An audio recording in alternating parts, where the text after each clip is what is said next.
Vatican City is the smallest state in the world. 44 hectares of land enclosed by a wall in the very center of Rome. St. Peter's Square, the cathedral, museums, palaces, and gardens. All of this fits into an area that can be walked around on foot in 1 hour. Every year, millions of tourists come here to stand under Michelangelo's dome, look at the Sistine Chapel, and perhaps see the Pope during Sunday prayer. They walk on marble floors, lift their heads to painted ceilings, and click their cameras. They have no idea that a whole world lies beneath their feet. A city of the dead, descending dozens of meters down. A city that is older than the Vatican itself, older than Christianity, and older than St. Peter's Basilica. A city that the Vatican hid from the world for almost 500 years and opened only when it became impossible to hide it any longer. To understand what lies beneath the Vatican, one must start from the very beginning, with what was in this place before the church appeared. There was a cemetery here. 2,000 years ago, during the time of the Roman Empire, the territory of the current Vatican was located outside the city walls of Rome on the left bank of the Tiber. It was a hilly, marshy area called the Vatican Hill, Ager Vaticanus. The land here was considered unsuitable for agriculture. The soil was clayey, and the groundwater stood high. Malarial mosquitoes swarmed in the lowlands, but for one purpose this place was ideal: for burials.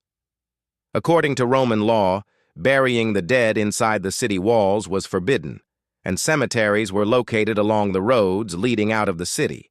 The Vatican Hill became one of these cemeteries, and not a simple one, but a huge multi-level necropolis that was used for several centuries.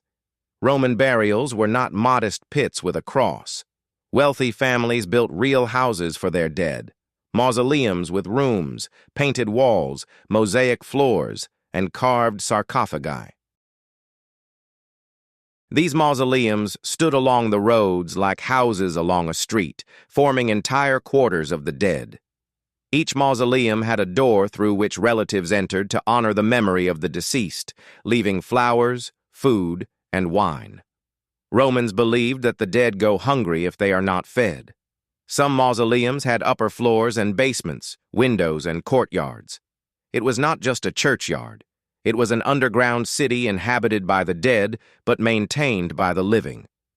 In this same cemetery, according to tradition, the Apostle Peter was buried, one of the closest disciples of Jesus Christ, the first bishop of Rome, and, according to Catholic teaching, the first pope.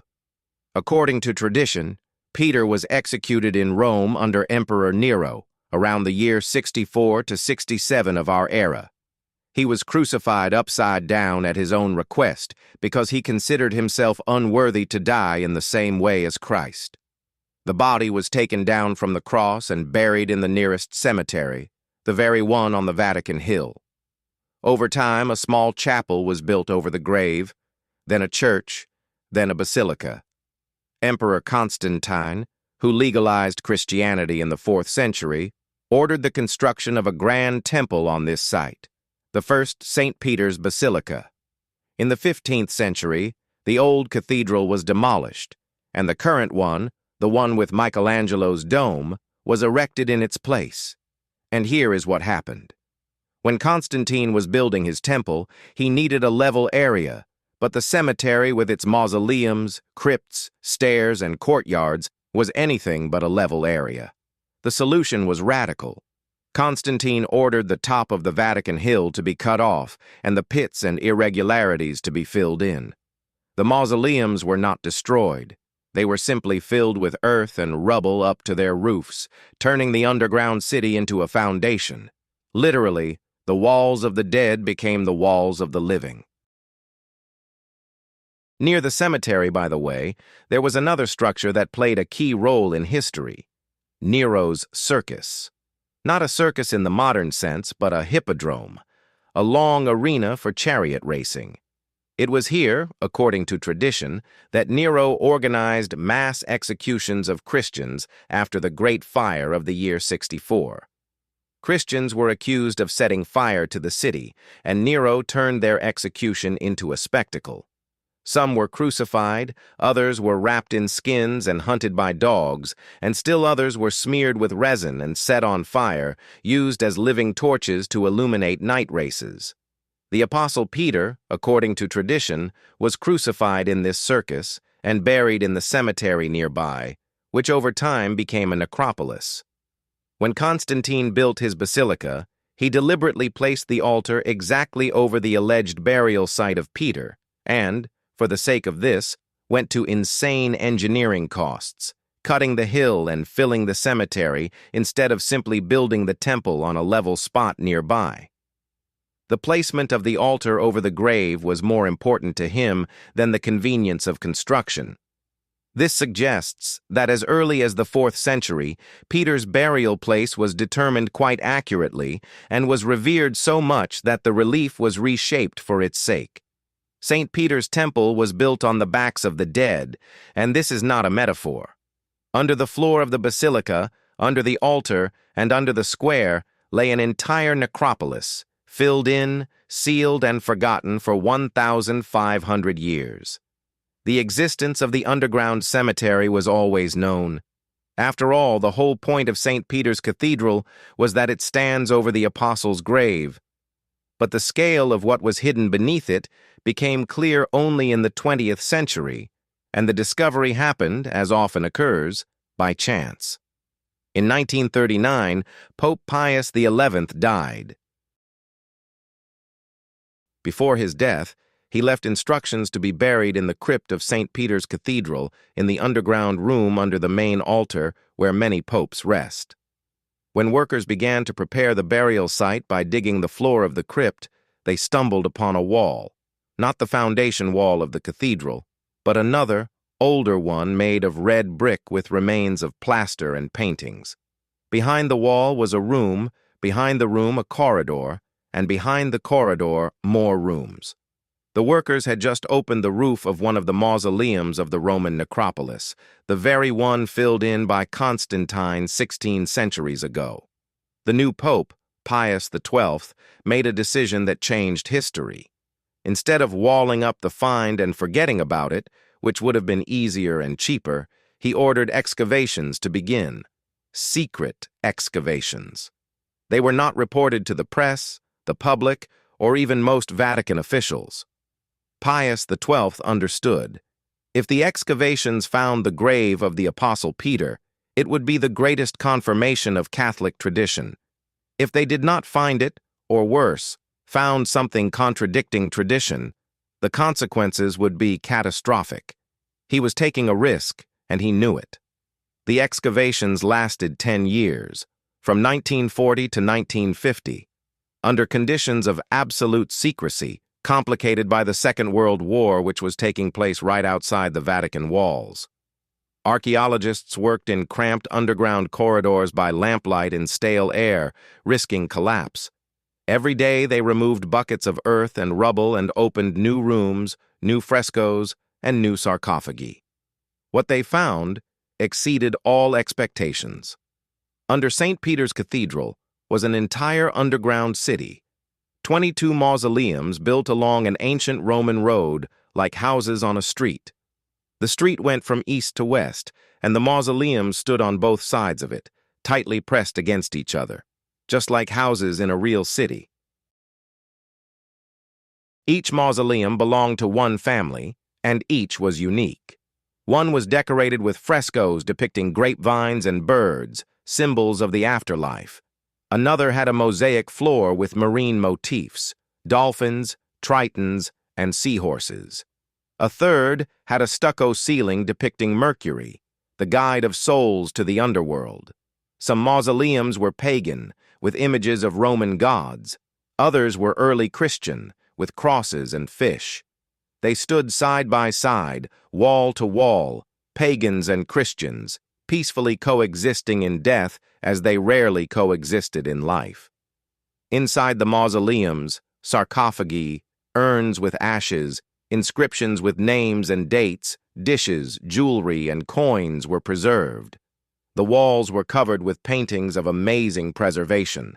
The dry air of the sealed chambers and the absence of light protected the paints from fading. Archaeologists describe the moment of opening each new mausoleum as an experience bordering on the mystical. You squeeze through a narrow passage, the flashlight beam falls on a wall, and a face is in front of you, painted 2,000 years ago. Bright, as if the paint dried yesterday. A woman with the hairstyle of a Roman matron. A man in a toga with the inscription Gaius Valerius Hermes, a freedman, lived 62 years. A child with a toy dog. These faces looked into the darkness for 15 centuries, not seeing a single living person. And now they see the light again. For archaeologists, this was a shock. Not just a find, but a meeting. A meeting with people who lived, loved, died, and were buried in the very place where the most important temple of the Christian world now stands. In one of the mausoleums, they found a sarcophagus with the remains of a girl aged 10 to 12. An inscription was carved on the lid. To the sweetest daughter, who lived too little. Nearby lay a small clay doll with movable arms and legs, a toy the girl was buried with. For 2 millennia, this doll lay next to its owner in the sealed darkness and was preserved almost perfectly. When the archaeologist took it in his hands, the doll's arms moved. The joints still worked. This moment, according to the recollections of the excavation participants, was one of the most emotional in all 10 years of work. On one of the frescoes is an image of Christ in the image of the Son, God driving a chariot. This is one of the oldest known images of Christ in art, and it shows how early Christians adapted pagan images for their faith. Christ is not a bearded man with a halo as we are used to seeing him, but a youth with rays emanating from his head, standing on a heavenly chariot like Apollo or Helios. For art historians, this fresco is priceless evidence of the transition from pagan Rome to Christian Rome. But the main goal of the excavations was not frescoes or mausoleums, but the grave of the Apostle Peter. And here the story takes an almost detective turn. Archaeologists, moving along the underground street, discovered that all the mausoleums were oriented toward one point, a spot directly under the main altar of the cathedral. Here, on a small area free of mausoleums, they found rough stonework, the remains of a monument that ancient sources called the Trophy of Gaius. It was a simple structure, 2 niches in a wall, one above the other, separated by a marble slab. Sources from the 2nd century mentioned that the trophy stands over Peter's grave, and archaeologists hoped that under it they would find the bones of the apostle. Under the trophy, they indeed found a grave, a hollow in the ground lined with brick, but it was empty. The bones were missing. The first reaction was disappointment. Pius XII, having received the preliminary report, fell into gloom. 10 years of secret excavations and an empty pit. But then one of the excavation participants, Margherita Guarducci, an Italian epigraphist and specialist in ancient inscriptions, noticed a detail that others had missed. Next to the Trophy of Gaius in the wall, there was another niche, small and closed with a marble tile. Inside, Guarducci found bones wrapped in cloth with gold threads. The bones belonged to a man about 60 to 70 years old of strong build. Next to them were fragments of earth that, in composition, matched the soil in the empty grave under the trophy. Guarducci suggested that the bones were originally buried in the earthen grave and later, perhaps in the 3rd or 4th century, were removed and moved to the niche in the wall, wrapped in expensive cloth. On the wall next to the niche was a scratched inscription in Greek, which Guarducci read as "Peter is here." Are these bones the remains of the Apostle Peter? The Vatican believes so. Pope Paul VI announced in 1968 that the bones had been identified in a convincing manner. But not all scientists agree. There is no proof that this is specifically Peter. There is no inscription on the bones, no DNA for comparison, nor any direct identifier. There are the bones of an elderly man in an expensive wrap near a place that tradition associates with Peter. Is this a coincidence or proof? The answer depends on whom you ask, a believer or a scientist. For 1 billion Catholics around the world, this is the place where the founder of their church rests. For skeptics, it is an interesting but unprovable hypothesis. The truth, as usual, is buried literally along with the one who could confirm it. The necropolis under St. Peter's Cathedral was opened to visitors in the 1950s, but access remains strictly limited. One can get there only by prior appointment in groups of no more than 12 people accompanied by a Vatican guide. You need to sign up several months in advance. The queue stretches for half a year. This is not a commercial restriction. The underground chambers are fragile, the air in them is humid, and every visitor with their breath, body heat, and bacteria on their skin represents a threat to the frescoes that are 2,000 years old. The Vatican balances between the desire to show the world its greatest treasure and the need to protect it from the world. But the necropolis under the cathedral is not the only underworld of the Vatican. There is a second underground world, the catacombs, and they are much more extensive. The Roman catacombs are a network of underground tunnels and chambers carved into the soft volcanic tuff on which Rome stands. They were used as a cemetery, primarily by early Christians who buried their dead in niches carved into the walls of the tunnels. Each niche, a loculus, held one body laid horizontally and sealed with brick or a marble tile with the name of the deceased. The tunnels went tier after tier, going deeper and deeper. Some catacombs have up to 5 levels, reaching a depth of 20 to 25 meters. The total length of the Roman catacombs is more than 150 kilometers. In them, according to various estimates, from 500,000 to several million people are buried. Walking through the catacombs is an experience that is impossible to describe in words, but it is worth trying. Narrow corridors, slightly higher than a human height, carved in reddish tuff. The walls on both sides are solid niches going from floor to ceiling, tier after tier, like shelves in a library.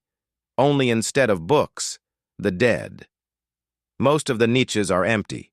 The bones were removed long ago or crumbled into dust, but some are still closed with original tiles with inscriptions. Helena, in peace. Secundus, servant of God, rested on the 4th day before the calends of March. Names, dates, sometimes symbols. A fish, an anchor, a dove with a branch. Early Christians did not use the cross as a symbol. It was associated with a shameful execution. Instead, a fish, because the Greek word ichthys, fish, was an acronym for the phrase Jesus Christ, Son of God, Savior. On the walls of the catacombs, graffiti has been preserved, not in the modern sense, but prayers and appeals to the dead scratched by visitors centuries ago. Peter and Paul, pray for Victor. Mother, forgive me.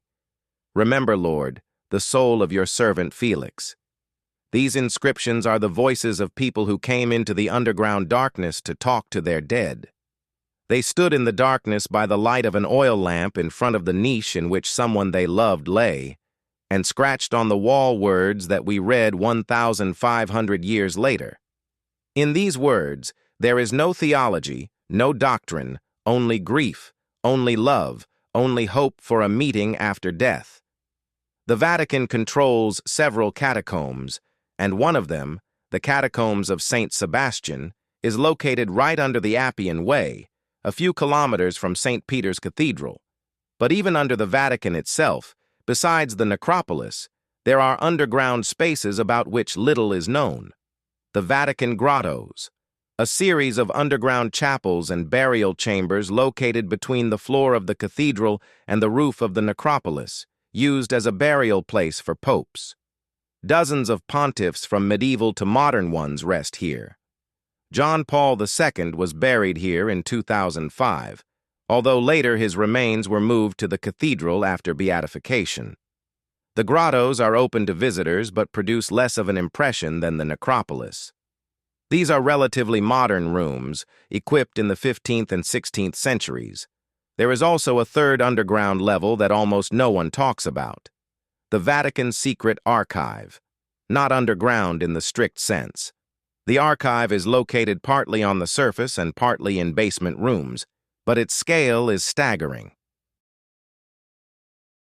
85 kilometers of shelves, documents covering more than 1,200 years of history from the 8th century to our days. Correspondence of popes with kings, emperors, and presidents, protocols of the Inquisition, documents of excommunications from the Church. Henry VIII's letter requesting a divorce, the refusal of which led to the Reformation in England. Marie Antoinette's letter from prison before her execution. Records of Galileo's trial. Each of these documents is a piece of world history kept in the basements of the Vatican. Among the most famous documents is the bull of Pope Leo X, Exsurge Domine, 1520, threatening Martin Luther with excommunication and marking the beginning of the Reformation. A letter from Michelangelo complaining about the delay in payment for work in the Sistine Chapel. The great artist wrote that he was not paid on time and that he was forced to borrow money for paints. Documents of the trial of the Templars, a knightly order crushed in the 14th century on charges of heresy, including protocols of interrogations under torture from which reading makes one's hair stand on end. And perhaps the most intriguing document of all, the so-called Chinon parchment, discovered in the archive only in 2001. It is a record of a secret papal investigation showing that Pope Clement V actually acquitted the Templars of the charges of heresy but yielded to pressure from the French king and allowed their destruction.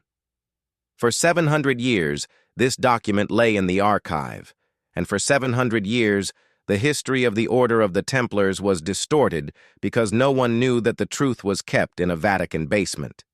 The word secret in the name of the archive is a source of endless conspiracy theories. In fact, the Latin word secretum means not secret, but personal, private. That is, the archive is the property of the Pope. In 2019, the Vatican officially renamed it the Apostolic Archive to dispel the aura of mystery. But the mystery has not gone anywhere, and not without reason. Access to the archive is limited. A researcher must submit an application, justify a scientific goal, receive approval, and even then, he will only get access to those documents he requested and nothing more. Walking along the shelves independently is not allowed. Taking photos is possible, but not of everything. Some sections of the archive are closed completely, in particular documents concerning the pontificates of the last 75 years. What is in them? No one except the Pope and a few trusted individuals knows. Beneath the Vatican thus lie three worlds: the necropolis, the pagan and early Christian city of the dead filled in by Constantine, the grottos, the medieval and modern cemetery of popes, and the archive, the paper memory of a millennium. 3 layers, 3 eras, 3 types of secrets. At the bottom are the bones of people whose names have been erased from marble slabs.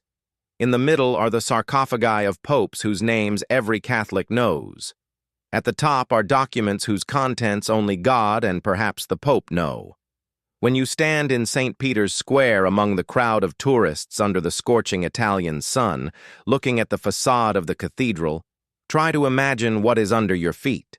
At a depth of several meters are the grottos, where in stone sarcophagi lie people who for centuries governed the spiritual life of 1 billion people. Even deeper is a street paved with Roman stones 2,000 years ago, along which stand the houses of the dead with frescoes, mosaics, and inscriptions. Even deeper is the earthen grave in which perhaps lay a man who knew Jesus personally. Vatican City is the smallest state in the world, but it goes down deeper than any other. And the deeper you dig, the more questions there are for which there is no answer. Whose bones lie in the niche behind the marble tile? What is written in the sealed folders of the Apostolic Archive? What other mausoleums wait underground, unexcavated, untouched, silent? The Vatican stands on its secrets in the most literal sense, and it is in no hurry to reveal them. It has eternity ahead. And perhaps this is the main lesson of the underground city under the Vatican. Not in the bones or in the frescoes, not in the archival documents or in the mystery of Peter's remains, but in the fact that each generation builds its future on a foundation of someone else's past, often not even suspecting it. Constantine filled in a pagan cemetery to build a Christian temple. Michelangelo painted the ceiling over the bones of people whose names he did not know. Millions of tourists walk every day across the square under which lies a city they have never heard of. We all stand on someone's bones, in the most literal sense. Every city, every building, every road is built over something older, deeper, and more silent. The Vatican is the clearest example, the smallest state in the world with the deepest foundation, 44 hectares on top and infinity below.